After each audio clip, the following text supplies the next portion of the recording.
Kami dari kelompok 2 akan mempresentasikan review jurnal kami tentang Project Communication Management dengan judul jurnal Implementasi Konsep Manajemen Proyek pada Pekerjaan Network dan Security Enhancement Jaringan E-Government.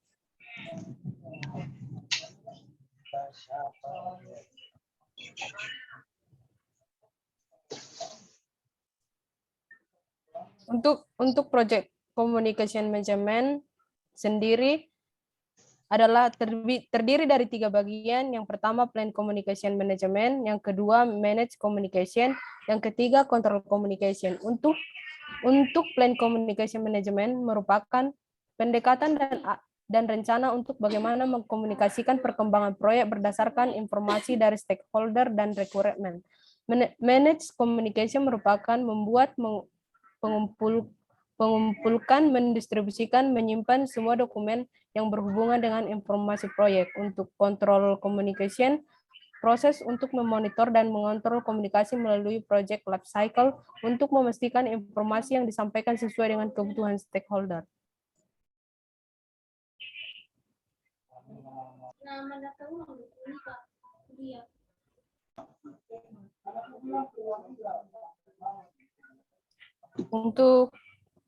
Untuk penjelasan selanjutnya dijelaskan oleh teman saya.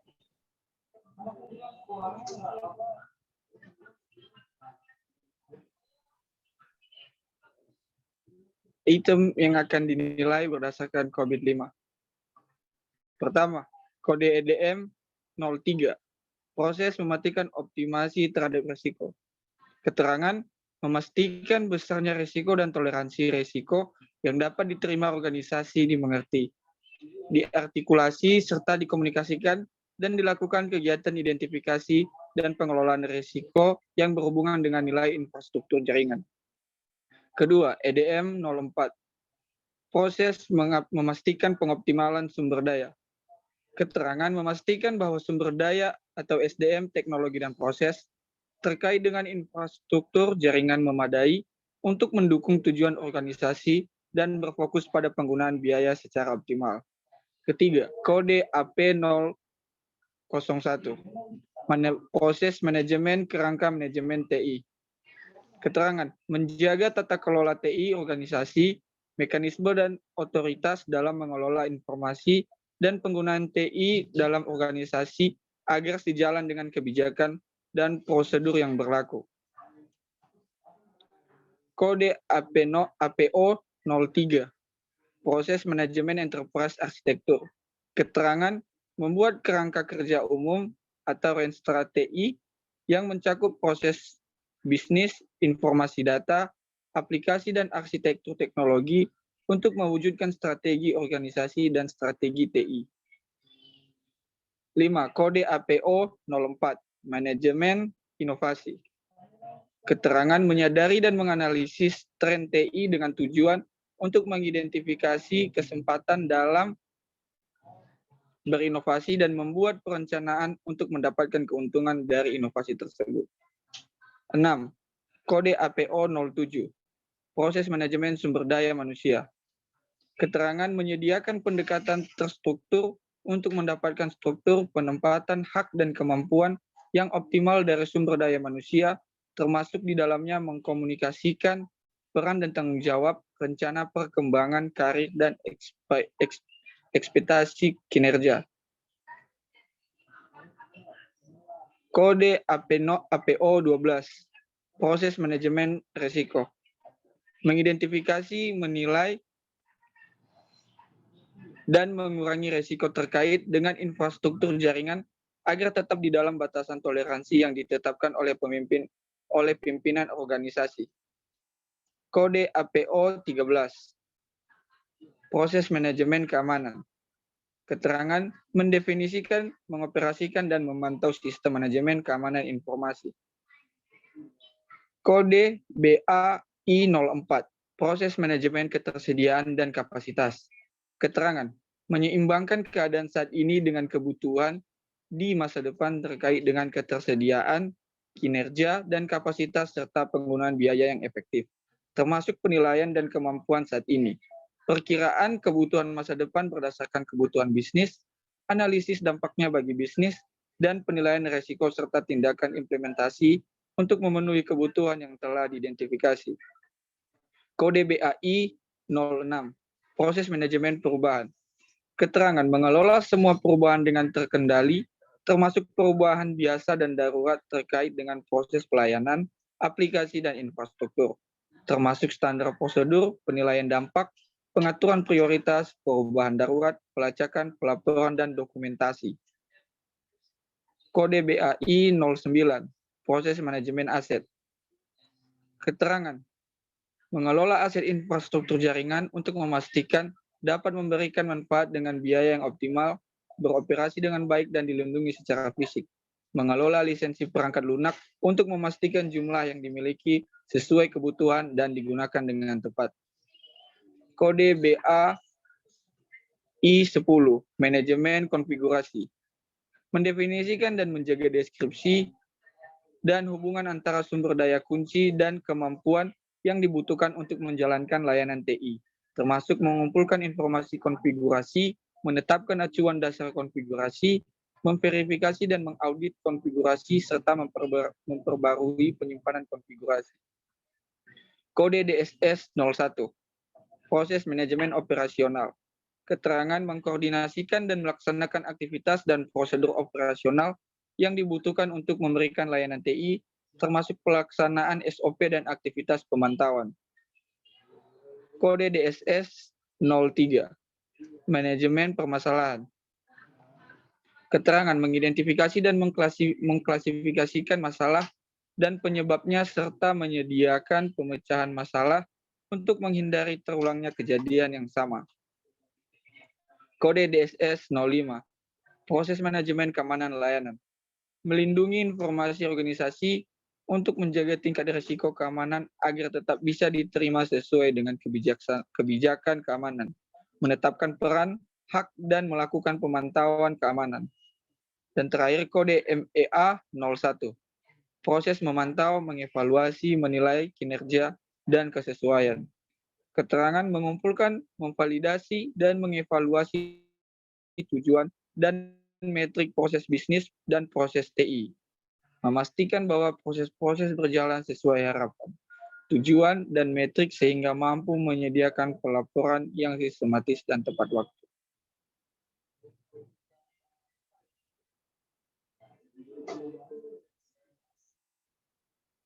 Demikian keterangan mengenai tabel berikut dan akan dilanjutkan pembacaan berikut tabelnya oleh teman saya, Panca. Oke, baik. Selanjutnya, tabel identifikasi awal proyek, sponsor, dan proyek tim, yaitu nama, peran, posisi, kontak info. Kita bisa lihat pada tabel berikut. Oke, baik. Selanjutnya,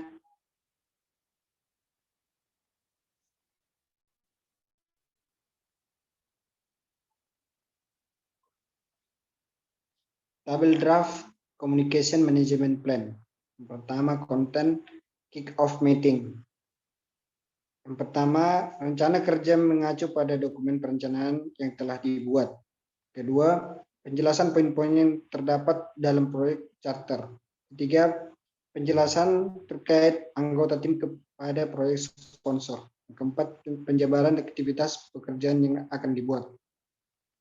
Frekuensi pertemuan perdana, audiens, proyek sponsor, proyek tim, metode meeting presentasi, outdoor PM. Yang bagian kedua, proyek plan, progres pekerjaan, isu dan permasalahan yang dihadapi, rencana pekerjaan selanjutnya. Frekuensi biweekly, audiens sebagai proyek sponsor, metode meeting and WhatsApp group update, author PM. Bagian ketiga, proyek progress report, status summary, status of schedule, status of budget, status of scope, accomplishment, and CFET, consist issues, next Steps. Frekuensi, weekly, audience, project team, metode email and grup WhatsApp, author PM. Yang keempat, project brief, project status, project problem and issues, project checklist. Frekuensi daily, audience, project team, metode grup WhatsApp and email, author PM.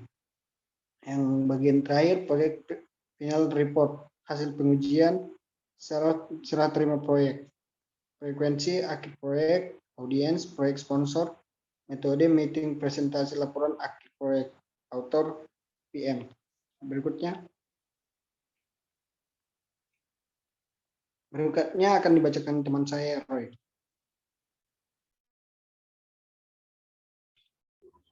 Project charter. Ada beberapa bagian umum yang harus terdapat dalam project charter seperti nama proyek, tanggal mulai proyek, tanggal selesai proyek, informasi anggaran, manajer proyek, sasaran proyek, pendekatan pelaksanaan proyek, dan pihak-pihak yang terlibat dalam pelaksanaan proyek. Identifikasi stakeholder. Implikasi secara langsung dari pembenahan layanan ini adalah para ASN dan pegawai honor yang bekerja berada di lingkup pemerintah Provinsi Gorontalo secara keseluruhan. Kegiatan ini semata-mata peningkatan akan akses terhadap jaringan dan kebutuhan pelaksanaan pemerintah secara internal. Project Communication Management. Untuk mencapai tujuan project manager membuat rencana pelaksanaan komunikasi baik itu dengan project sponsor maupun project team selama proyek itu berlangsung. Perencanaan komunikasi proyek ini akan dibagi menjadi dua bagian, yakni komunikasi dengan baik internal dan komunikasi dengan pihak eksternal. Komunikasi yang dilakukan terhadap stakeholder, project, sponsor, supplier, serta terhadap pihak-pihak yang terkait lainnya dikelompokkan sebagai komunikasi pihak eksternal. Komunikasi dengan internal adalah komunikasi yang dilakukan dengan anggota tim pelaksanaan proyek. Bentuk komunikasi yang dilakukan adalah komunikasi secara formal, informal, tertulis dan tidak tertulis, serta komunikasi secara vertikal dan horizontal. Pada komunikasi formal, komunikasi yang dilakukan melalui rapat dan pelaporan, sedangkan komunikasi informal dilakukan adalah dengan memo, media dalam komunikasi elektronik seperti handphone dan email. Komunikasi tertulis yang dilakukan berupa memo atau surat pemberitahuan, sedangkan komunikasi tidak tertulis dengan cara melakukan tatap muka langsung dengan pihak terkait baik secara terencana maupun yang tidak terencana. Tabel di bawah menggambarkan rencana komunikasi yang dilakukan. Berikut tabelnya. Kesimpulan. Berdasarkan pembahasan yang telah dibuat tahap inisiasi dan perencanaan dalam paper ini, faktor yang harus diperhatikan untuk rencana kerjaan dalam proyek pemerintah dan komunikasi memastikan risiko yang telah ada harus diantisipasi, komunikasi yang tidak teratur secara internal dan eksternal, serta risiko yang tidak di-maintain akan banyak membuat proyek menjadi terhambat. Ada beberapa faktor lainnya yang belum dimuat seperti tulisan berikut. Baik, terima kasih. Demikian presentasi kami. Apabila ada kata salah, kami mohon maaf. Terima kasih.